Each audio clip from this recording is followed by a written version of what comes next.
धन्यवाद देवपा. खरोखरीच तू महान आहे, जिवंत परमेश्वर आहे देवपा. गायांचा राजा, प्रभूंचा प्रभू, आकाशात पृथ्वी निर्माण करणारा परमेश्वर तुझे देवपा. आज साक्षाद्वारे परमेश्वरा देवपा तू बोललास. तुझं सामर्थ्य, तुझी प्रीती, तुझी दया आम्हाला दाखवलीस, प्रगट केलीस. आणि परमेश्वरा खरोखरीच देवपा आम्ही लीन नम्रपणे देवपा विश्वासाने आम्ही तुझकडे येतो. आमची प्रार्थना, आमची विनंती ऐकतो देवपा.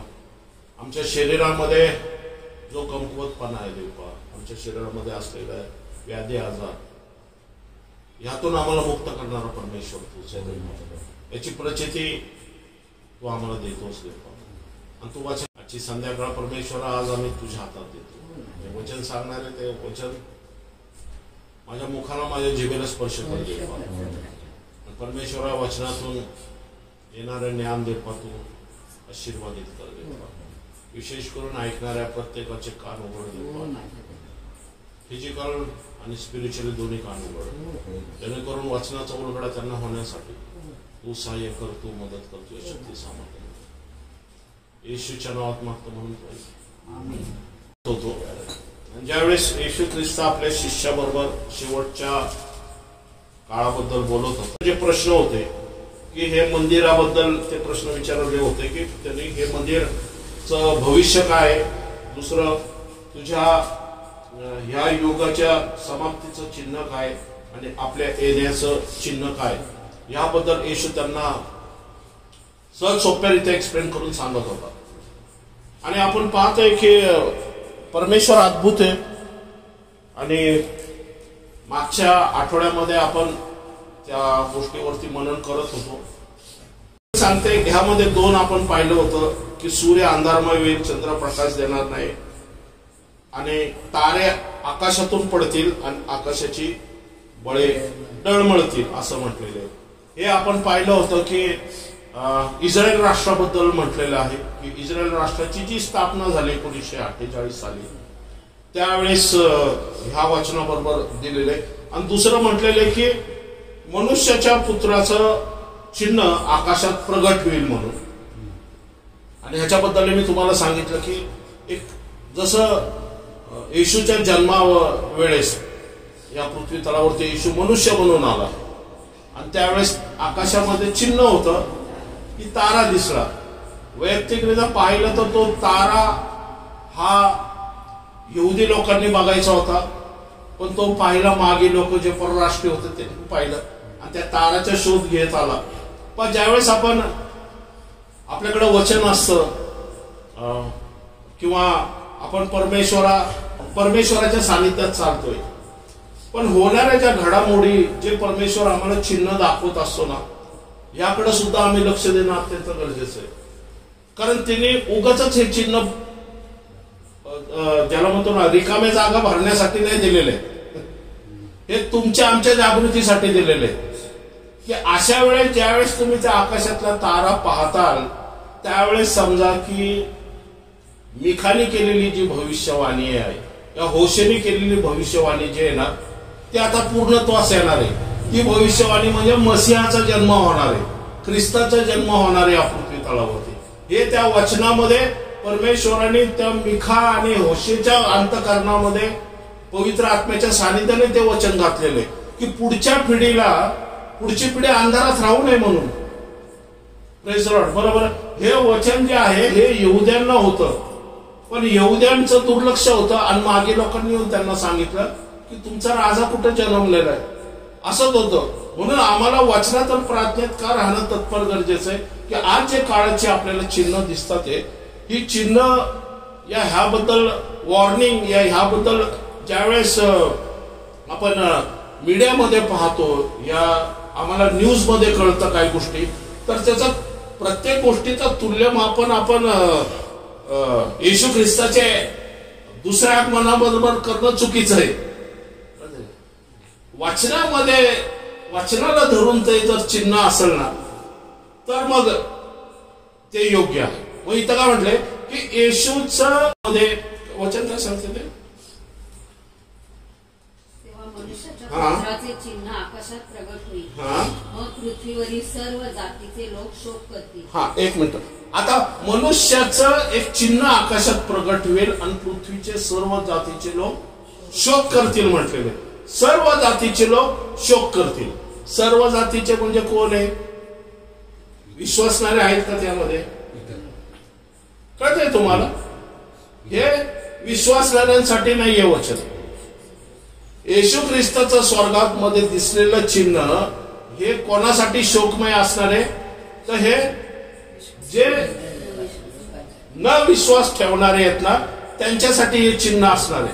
आपल्यासाठी चिन्ह काय आहे? सूर्यचंद्र आकाशातले तारे. म्हणजे ज्यावेळेस इस्रायल राष्ट्राची जी स्थापना होणार आहे ना त्यावेळेस इस्रायल राष्ट्राच्या स्थापनेच्या वेळेस एक चिन्ह आहे की आता तो दाराशी उभा आहे. इथून आपली सुरुवात आहे. पण कारण कसं आहे माहिती का? ज्यावेळेस येशू ख्रिस्त या पृथ्वी तलावरती होता आणि शिष्य त्याला म्हटले की तू ह्या लोकांबरोबर दाखलेने का बोलतो? बरोबर आहे ना? तू दाखलेने का बोलतो? तर तो काय म्हणतो येशू ख्रिस्त की स्वर्गाचे रहस्य जाणण्याचं दान या ज्ञान कोणाला आहे? तुम्हाला आहे, पण त्यांना नाहीये. Praise the Lord. स्वर्गाचं रहस्य काय? वचन. आज आपण जे वचन वाचतोय की येशू ख्रिस्ताचं जे मनुष्याच्या पुत्राचं चिन्ह आकाशात दिसल हे फिजिकल चिन्ह असणार आहे. ते मनुष्य डोळ्याने पाहणार आहे. कधी? रॅप्चर झाल्यानंतर. कळतंय? महासंकटाच्या काळात जे 7 वर्षाचा काळ असणार आहे ना, जे प्रगटीकरणामध्ये जे करण्याचा जो 7 करणे जे आहेत ना त्यामधला जो पिरियड आहे ना तो हा तारा आहे. जो ताराबद्दल मी मागच्या वेळेस आपण बोललो होतो. एफोसस जो तारा आहे जो पृथ्वीच्या जवळ आता 2025 पासून येणार दिसायला लागणार आहे. 2026, 27 मध्ये तो प्रत्यक्ष माणसाच्या डोळ्याने दिसणार आहे की तो पृथ्वीच्या अगदी जवळून जाणार आहे. ते जे चिन्ह आहे ना ते चिन्ह म्हणजे मी सांगितलं की युट्यूब मध्ये वक्ता होता टॉम हॉक्स म्हणून जो अमेरिकेमध्ये होता. त्याला परमेश्वराने दाखवलं होतं काही गोष्टी. एक रोम प्रथमतः त्याला दाखवलं होतं की पोप जो होता हा रिझाईन करेल म्हणून. वैयक्तिकरित्या पोप कधी रिझाईन करत नाही, पण तिने सांगितलं होतं पोप रिझाईन करेल आणि त्याच्या जागी दुसरा पोप नियुक्त केला जाईल. आणि तिने दिलं होतं 2012 मध्ये.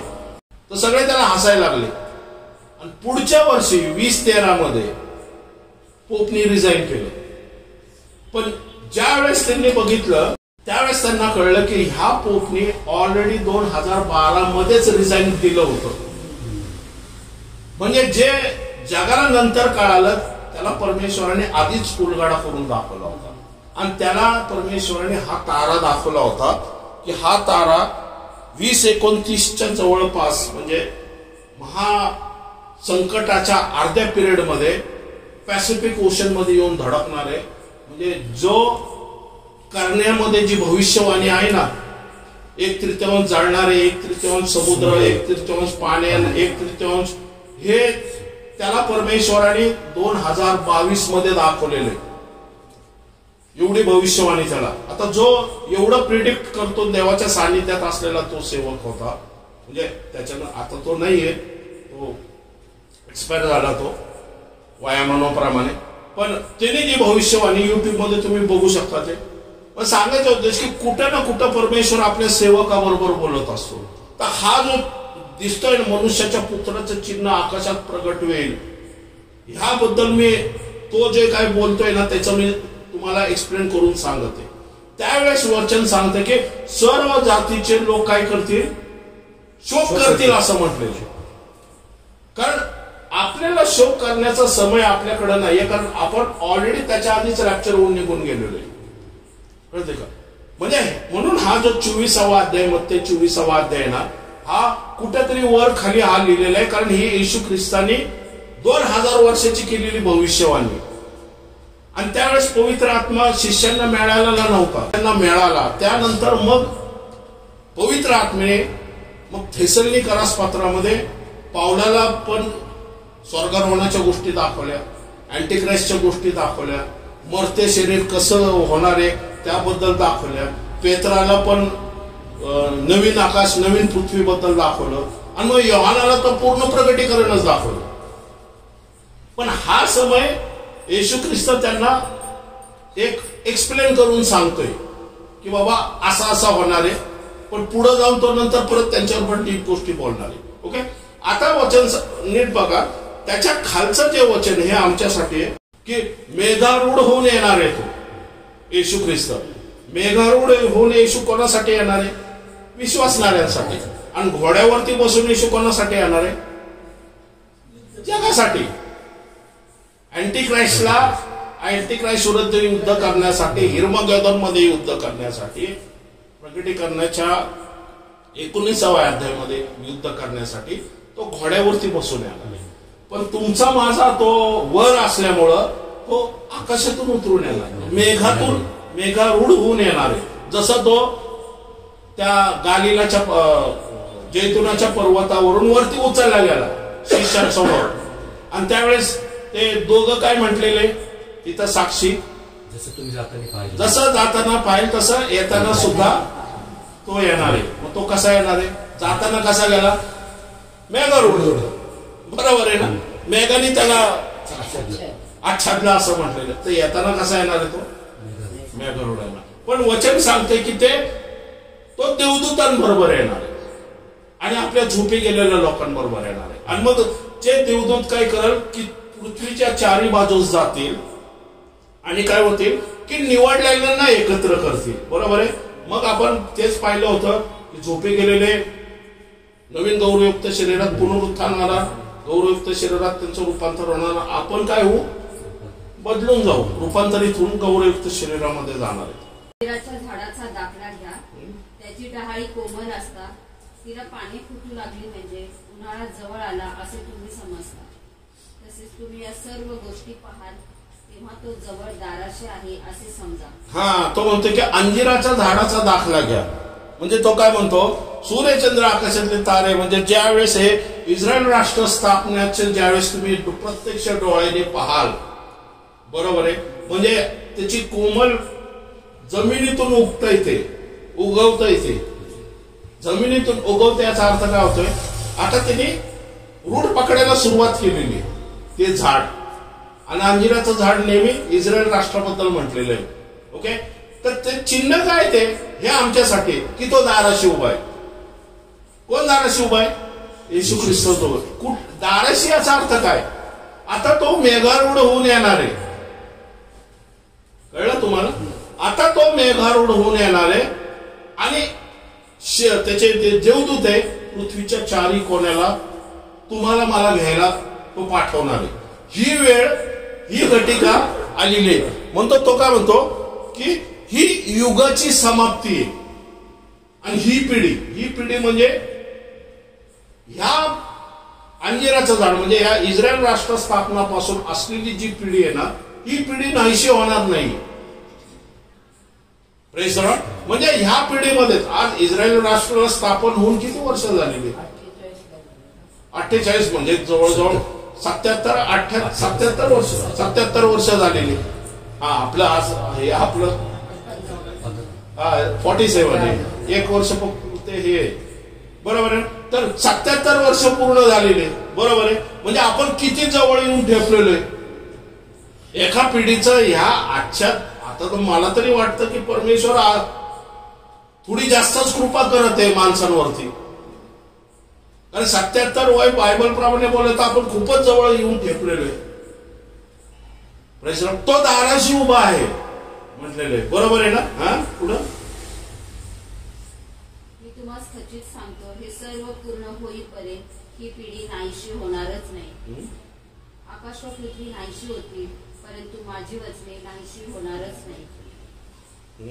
त्या दिवसाविषयी व त्या घटनेविषयी पित्याशिवाय कोणालाच ठाऊक नाही, स्वर्गातील देवदूतास नाही, पुत्रालाही नाही. नोहाच्या दिवसात होते त्याप्रमाणे मनुष्याच्या पुत्राचे येणे होईल. हा, नोहाच्या मनुष्याच्या पुत्राचे येणे होईल. नोहाच्या दिवसात होते. बरोबर आहे ना. म्हणजे नोहाच्या दिवसात असं काय होतं जे मनुष्याच्या पुत्राच्या दिवसामध्ये आमच्यासाठी चिन्ह असणार आहे. बरोबर आहे ना. ह्याचं तुल्य केलेले, या ज्याला म्हणतो तुलना केलेली येशू, हे येशू ख्रिस्त स्वतः सांगत आहे. हे कुणी पेत्र सांगत नाहीये, योहान सांगत नाहीये, याकोब सांगत नाहीये, हे येशू ख्रिस्त स्वतः सांगत आहे. नोहाच्या दिवसात जसं होतं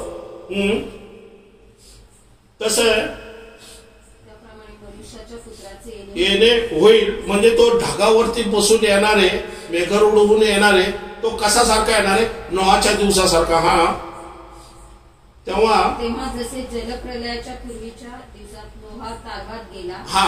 तेव्हा जसे जलप्रलयाच्या पूर्वीच्या दिवसात, जलप्रलयाचा पूर्वीचा दिवस म्हणजे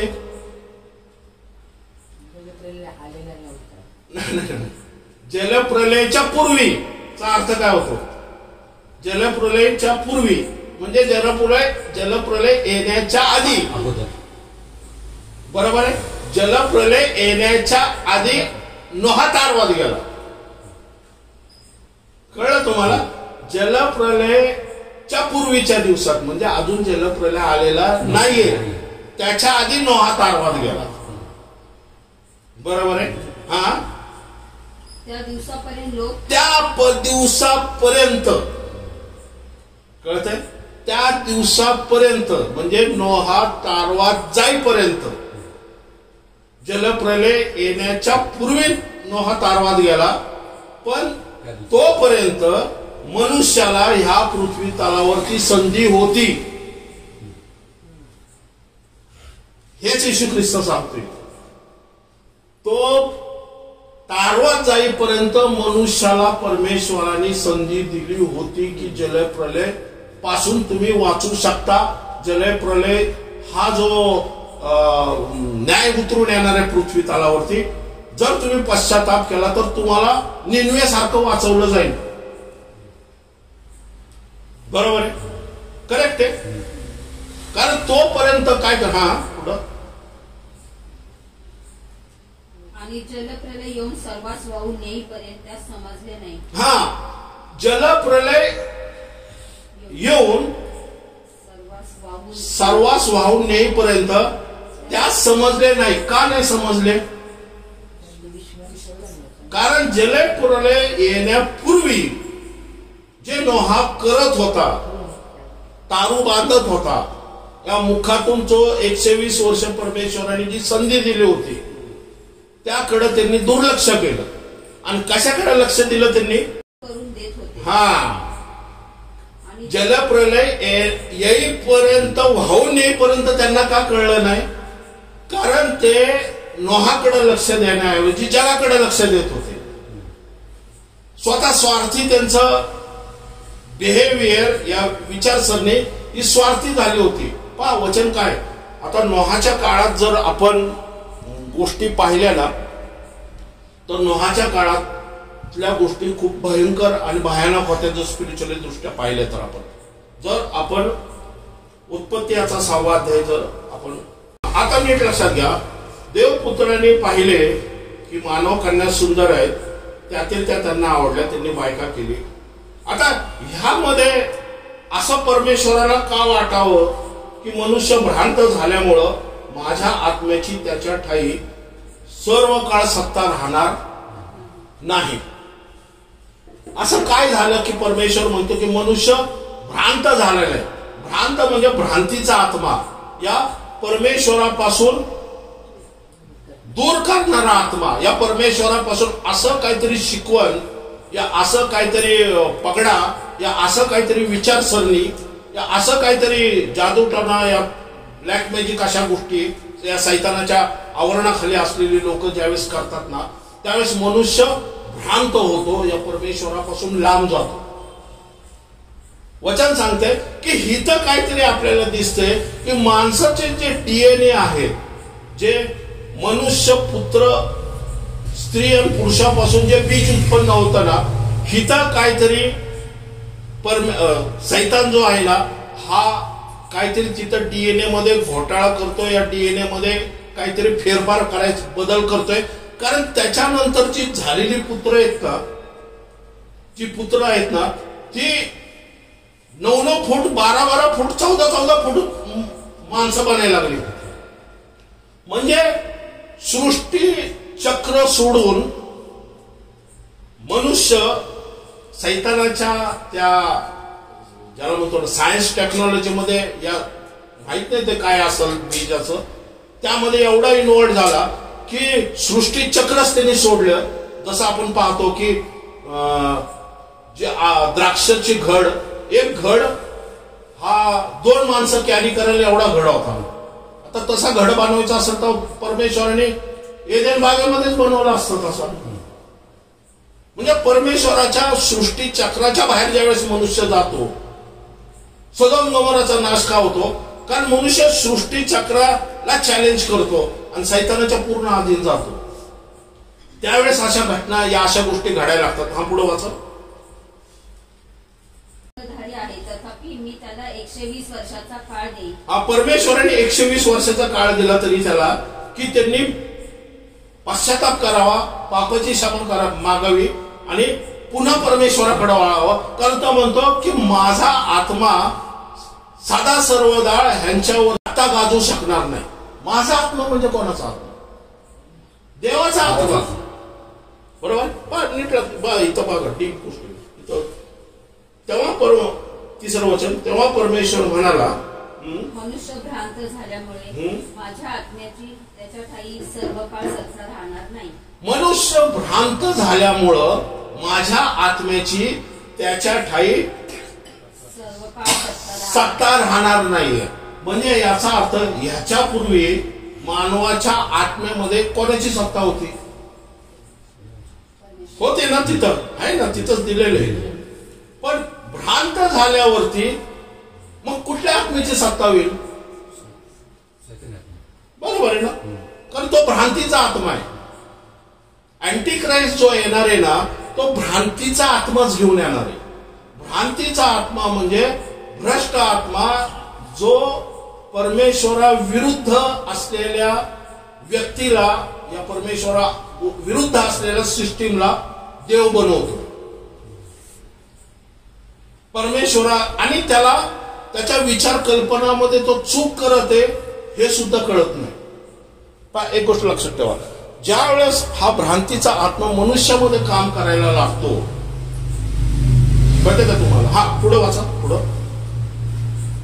त्या काळी भूतलावर महाकाय होते. महाकाय होते म्हणे. आता हे कुठून आले महाकाय? ज्यावेळेस भ्रांतीचा आत्मा मनुष्याच्या डीएनए मध्ये काम करायला लागला, तेव्हा उत्पत्ती कशी व्हायला लागली? महाकाय, जी देवाच्या सिस्टम विरुद्ध होती. तुम्ही विचार करा ना, एक सांगा, मूल जन्मले आणि बघतो ते सगळे मुलं त्या खलीसारखेच जन्माला आले. बरोबर? महाकाय आहे ना तो.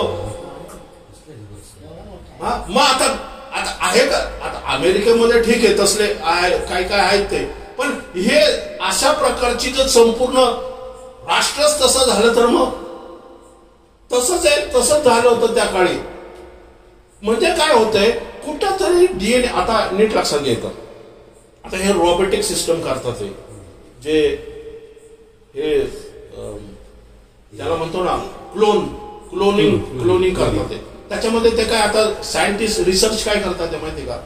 मनुष्य ज्यावेळेस जन्माला येतो ना, त्यावेळेस त्याच्यामध्ये अशा आई वडिलांपासून घटक असतात ना, या घटक म्हणजे डीएनए असतात ना, जे कॅन्सर म्हणा, ब्लड प्रेशर म्हणा, डायबिटीस म्हणा, या फिवर म्हणा, या शरीरातल्या ब्रेन हॅमेज म्हणा, या ब्लड मधले काही प्रॉब्लेम म्हणा, हे त्या डीएनए मध्येच अशी बीज असतात, म्हणजे असे काहीतरी घटक असतात ना, ते पुढे जाऊन काय होतात, वाढतात आणि त्या आजाराचे सिम्पटम आई वडिलांमध्ये तर तसे मुलांमध्ये पण दिसतात. मग आपण म्हणतो ना, ज्यावेळेस एखाद्याला डायबिटीस, काय म्हणतात ते, म्हणतो का नाही का नाही, किंवा हार्टचा एखादा असेल तर आपण म्हणतो अनुवंशिक असं म्हणतात. पण सायन्स पण काय प्रूफ करतं की आई वडिलांपासून पण काही असतात, डीएनएचे जे फ्लोज असतात ना, ते पिढीमधल्या लेकरांना सुद्धा होऊ शकतात.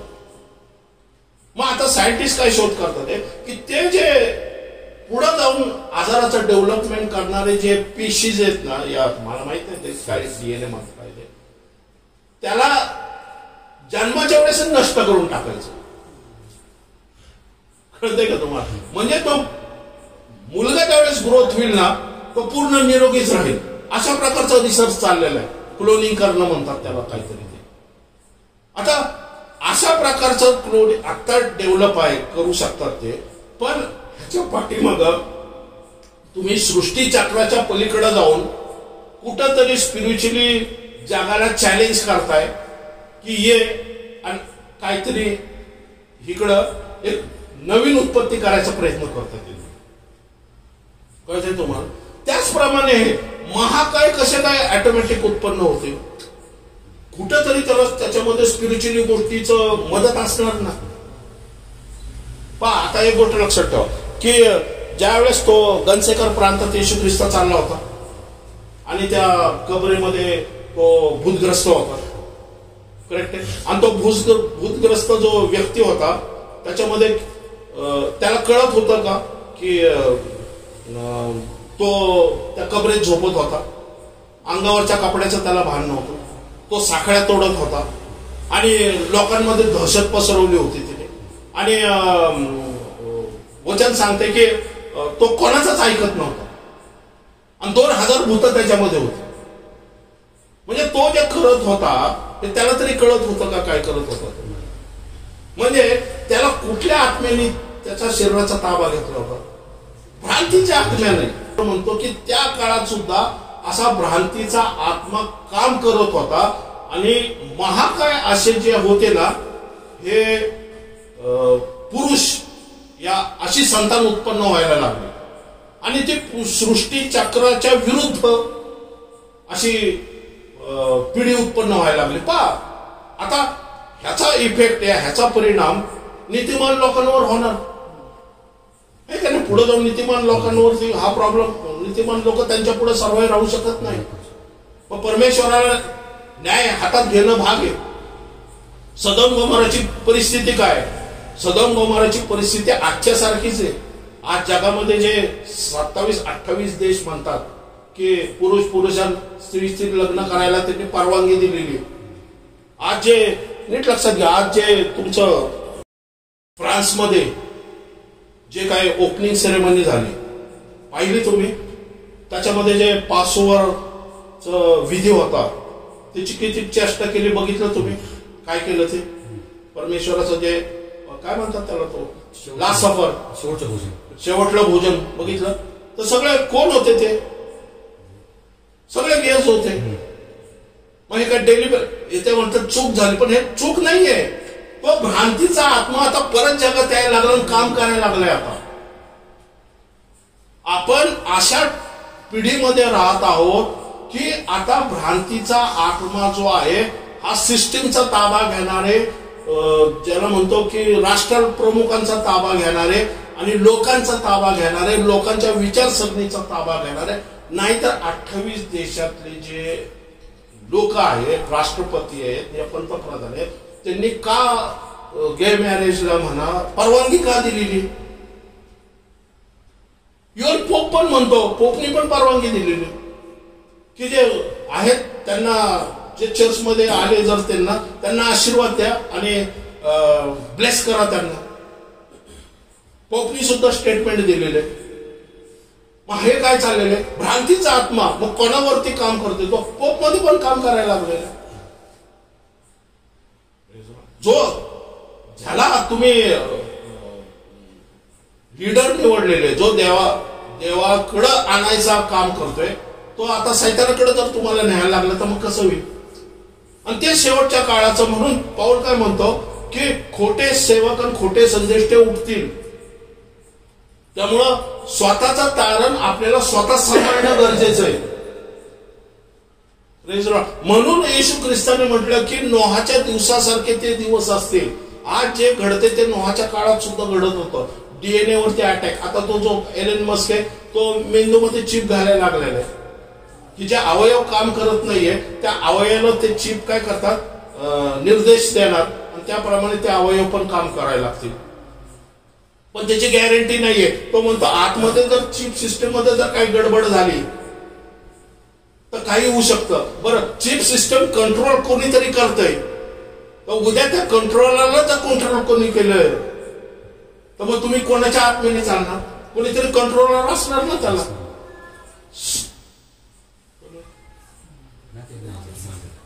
तर कोणतरी कंट्रोल करते ना त्याला, हे की नाही? म्हणजे याचा अर्थ की भ्रांतीचा आत्मा म्हणजे काय की मनुष्याच्या विचार कल्पना सैतान कंट्रोल करतोय. आणि देवाचा आत्मा म्हणजे काय की देवाचा आत्मा कंट्रोल करत नाहीये. माझ्यामध्ये पवित्र आत्मा आहे ना, माझ्यामध्ये पवित्र आत्मा आहे, तर पवित्र आत्मा मला नाही कंट्रोल करत. पवित्र आत्मा मला चॉईस देतो की तुला माझं ऐकायचं तर ऐक, नाही ऐकायचं तर जा. कारण परमेश्वर मानवाच्या स्व इच्छेला रिस्पेक्ट करतो. आता पवित्र आत्म्याने खाऊच दिलं नसतं ते फळ, कळतंय? ती हवेची चॉईस, समाची चॉईस आहे. परमेश्वर काय करणार? पण सैतान चॉईस वगैरे बघत नाही, तो ढकलतो. मोह घालणं म्हणजे काय? मोहाला मूर्तीपूजा म्हटलेले. मोह म्हणजे अशा गोष्टीकडे आकर्षण कर, म्हणजे सैतान तुम्हाला पापाकडे ढकलतो, पाठीमागून पुश करतो. जा खा, जा खा. कळतंय तुम्हाला? तुम्ही पापाकडे तुम्हाला अट्रॅक्ट पण करतो तो आणि पाठीमागून ढकलतो पण. जसं आपण म्हणतो ना पुश करणं म्हणतो. बरोबर? जसे दोन दोस्त असे असतात नदीच्या किनारी, दोन नाही 3-4 दोस्त असे नदीच्या किनारी उभे असतात आणि ते नदीकडे बघत असतात आणि सगळे म्हणतो अरे किती नदीचं पाणी आहे, नदीचं पाणी किती भारी नाही का? आणि काय कोण उडी आहे का कोणाची हिंमत उडी मारायची? तर सगळे म्हणतात अरे नाही नाही नाही. तो एक जण उडी मारतो, सगळे म्हणतात तो कसा बसा पोहून बाहेर येतो. तो बाहेर आल्याला पहिल्यांदा म्हणतो मला हे सांगा धक्का मला कोणी दिला? कळतंय का तुम्हाला? तसं आहे, सगळ्यांची इच्छा कोणाची नसते, पण सैतान धक्का देतो तुम्हाला, कर पाप कर पाप कर पाप. तसं भ्रांतीचा आत्मा आहे ना, या शेवटच्या काळामध्ये करायला लागणार आहे. नीट लक्षात घ्यायचं. आता इथं म्हटलेलं की माणसाच्या मनात येणारे विचार एकसारखे वाईट आहेत असं पुढं म्हटलेलं या नोहाच्या काळामध्ये. आणि अशाच प्रकारची ज्यावेळेस 66 नंबर सिस्टीम काय माहिती का? 66 नंबर चिप जी सिस्टीम जर इथं काम करतोय आणि येणाऱ्या डीएनए मधून येणारी जी संतान आहे ही महाकाय आहे आणि महाकाय असल्यावरती ते काय करतात? वर्चस्व करतात. पुढे काय दिसते का? पृथ्वीवर मानवाची दुष्टाई फार आहे, फार आहे फार. आता हे कोण बोलतोय? परमेश्वर बोलतोय. परमेश्वर जो दयाळू आहे, जो कृपाळू आहे, जो मंद क्रोध आहे, तर परमेश्वराच्या दृष्टीने दुष्टाई जर फार आहे ना, तर खरोखरीच ती फारच आहे. कळतंय का?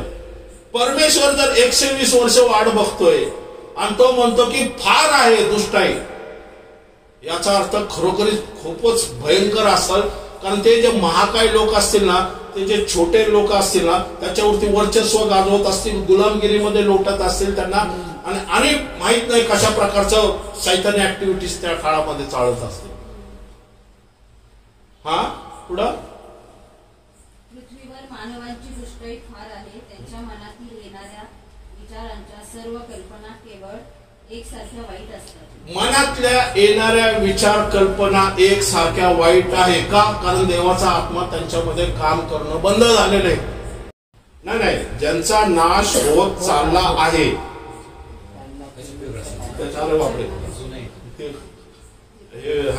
ज्यांचा नाश होत चालला आहे, त्यांनी आपले तारण साधावे. म्हणजे कोणाचा तरी नाश चाललाय, कोणाचा नाश होत चाललेला आहे, ज्यांनी अजून येशू ख्रिस्ताला तारणारा म्हणून स्वीकार केलेला नाही. या शेवटच्या काळाबद्दल तो थेसलोनिकरास पाऊल हे लिहिते. तिसरं वचन, त्याचं तिसरं वचन, कोणत्याही प्रकारे कोणाकडून फसू नका. कोणत्याही प्रकारे कोणाकडून फसू नका. कारण त्या दिवसाच्या अगोदर विश्वासाचा त्याग होऊन तो अनीतिमान पुरुष प्रगट होईल. त्याच्या विश्वासाचा त्याग होऊन तो अनीतिमान पुरुष प्रगट होईल. विश्वासाचा त्याग करणारे कोण आहे? विश्वासणारेच. बरोबर. ज्याच्यामध्ये विश्वासच नाही तो विश्वासाचा त्याग कसा करत? माझ्याकडे 100 रुपये, बरोबर, माझ्याकडे 100 रुपये आणि एखाद्याने जर माझ्याकडून 100 रुपये मागितले मला, तर मी काय म्हणणार? मी 100 रुपये त्याला दिले, पण तुझ्याकडे किती आहे? 100च रुपये असले तर तो देणार ना. म्हणजे विश्वास कोणाचा आहे? विश्वास नारायण. ज्यांनी विश्वास ठेवला ते विश्वासाचा त्याग करते. बरोबर आहे. आता हे कोणी लिहिलेले? पावलाने लिहिलेले. कधी लिहिले? AD 90-100च्या दरम्यान लिहिलेले. बरोबर. तेव्हाच्या काळात, म्हणजे आज जवळजवळ 2000 वर्षापूर्वी हे लिहिलेले.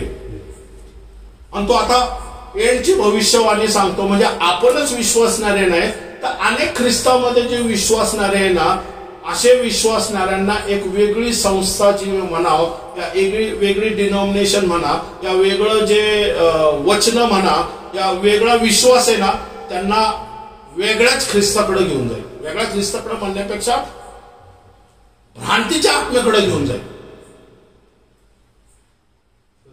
आज परिस्थिती अशी आहे की तो अनितिमान पुरुष प्रकट केव्हा होईल?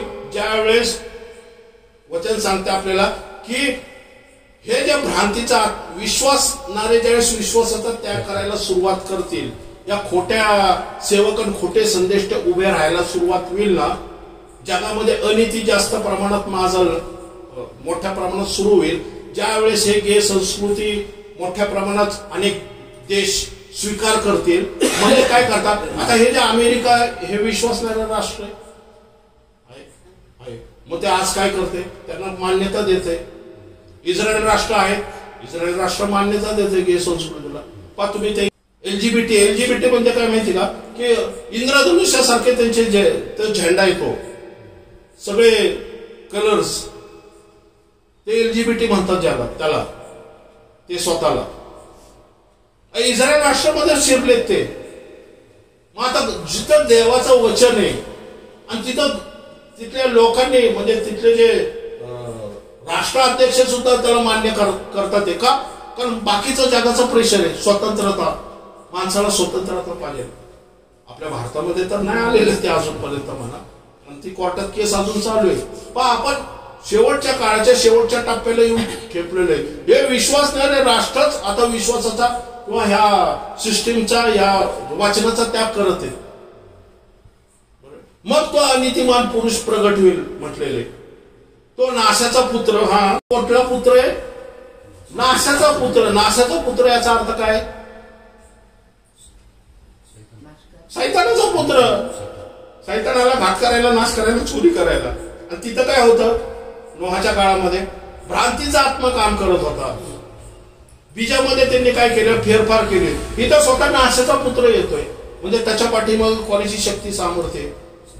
सैतानाची शक्ती सामर्थ्य आहे. नाशाचा पुत्र म्हटलेला आहे. पण तो नाशाचा पुत्र कसा आहे माहिती का? मी तुमच्या विरोधी. आता कोणा विरुद्ध आहे? विरोधी येतो येशू ख्रिस्त विरोधी. अँटी क्राइस्ट म्हटलेलं आहे. अँटी क्राइस्ट म्हणजे विरोधी, ख्रिस्त विरोधी.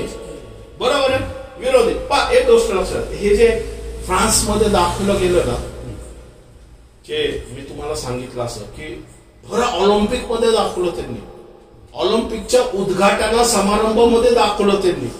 तुम्ही बघितलं नाही का मला माहित नाहीये, पण खूप मीडियामध्ये ती चर्चा चाललेली आहे. अनेक राष्ट्रांनी त्याच्या विरुद्ध काय केलं? त्याच्या विरुद्ध हे केलं, म्हणजे स्लोगन लिहून पाठवले की हे असं काय चाललेलं आहे. कारण तिथला जो प्रेसिडेंट आहे, मी तुम्हाला पाठवलं होतं बघा त्याचा फोटो सुद्धा. फ्रान्सचा जो प्राईम मिनिस्टर आहे तोच गे. मग तो त्याला त्यांनीच हे केलेले भ्रांतीचा आत्मा. आणि घोड्यावरती पण ते दाखवले की पाण्यातून घोड्यावरून तो सैताने बाहेर असा येतोय आणि ते मशाल जळवतोय. आणि अख्खं जग बघतंय ते. मग अख्खं जग बघते तर तुम्ही ख्रिश्चॅनिटीची चेष्टा का करता? का करता? नाही, कारण तेच सत्य आहे. विरोध सत्यालाच होतो, असत्याला कधी विरोध होत नाही. अँटी क्राइस्ट हा ख्रिस्ताविरुद्धच उभा राहणार आहे. या गल्ली बोळातल्या कोणाबरोबर उभं राहत नाही तो. कारण त्याला माहितीये खरं ताकद आणि खरं सत्य कुठे. तर तुमच्या माझ्या विरुद्ध का उभं राहतो माहिती का? आमचं युद्ध का अंतराळातल्या दुरात्म्याच्या शक्ती बरोबर आहे माहिती का? कारण त्याला माहितीये हेच लोक मला विरोध करणार आहे, ह्यांनाच सत्य माहिती. आणि सत्यानेच ह्यांना बंधनमुक्त केलेले. आणि त्या बंधनमुक्त असणाऱ्या लोकांवरतीच तो हल्ला करतोय. पण तो हल्ला करू या न करू आपल्याला माहितीये येशू ख्रिस्त त्याच्यापेक्षा समर्थशाली. परमेश्वराचं सामर्थ्य मोठं आहे. आणि त्यामुळे आमच्यामध्ये भ्रांतीचा नाही तर वचन सांगते की आमच्यामध्ये सत्याचा आत्मा काम करतो. आणि म्हणून वचन सांगते त्याचा आत्मा जो इथं काम करतोय ना तो सत्याचा आत्मा आहे म्हणून अँटिक्राइस्ट अजून प्रगट होऊ शकत नाहीये. कळतंय तुम्हाला? आपण तो ज्यावेळेस निघून जाईल, पण तो कधी निघून जाईल? नोहा तारवात जाण्याच्या पूर्वी जलप्रलय वाहून येईपर्यंत त्यांना कळाले नाही. का कळालं नाही? कारण ते लग्न करून घेत होते, लग्न करून देत होते. कारण भ्रांतीचा आत्मा त्यांच्यामध्ये काम करत होता. आणि परमेश्वराचं सत्य समोर दिसून सुद्धा त्यांचे डोळे आंधळे झाले होते. अँटिक्राइस्टच्या काळामध्ये ज्यावेळेस नंबर 66 सिस्टम येईल, आपण पुढच्या वेळेस अजून डीप आता मी त्याबद्दलच सांगतोय तुम्हाला. नंबर 66 सिस्टम येईल ना, जे लोक असतात ना, लोक भ्रांतीचे लोक म्हणजे काय माहिती का? की त्यांना विचार कल्पना आहे ना मध्ये काहीच त्यांना कळत नाही की आपण काय करतो. भ्रमिष्ठ म्हणतो ना आपण, मंद असे जो ते शिक्का करल ना, घेईल ना, तो जसं अँटिक्राइस्ट म्हणाल ना त्याप्रमाणे काम करतो. कारण सैतानाचा, कारण ज्यावेळेस तुम्ही शिक्का घेता हातावरती त्यावेळेस त्याचा आत्मा त्या व्यक्तीच्या आत्मामध्ये काम करायला सुरुवात करतो. आता एक साधं उदाहरण संपूया आपण. एक व्यक्ती होते, त्या व्यक्तीला म्हणजे मुलगी होती आणि तिला मूल होत नव्हतं. आणि मूल होत नव्हतं तर ज्यावेळेस प्रार्थना करायला ती समोर आली त्यावेळेस पास्टरने बघितलं की तिच्या पायामध्ये असा काळा दोरा होता, हातामध्ये जो काळा दोरा होता. आणि तिने कुठंतरी जाऊन ते मन्नत केली होती ती की व्हावं म्हणून, पण ते होत नव्हतं. पण पास्टरने काय म्हटलं की पहिल्यांदा तुझी इच्छा असेल तर हे तोड, तुला पुढच्या वर्षी मूल होईल. आणि तिने तसं केलं आणि ऑटोमॅटिकली पुढच्या वर्षी तिला मूल झालं.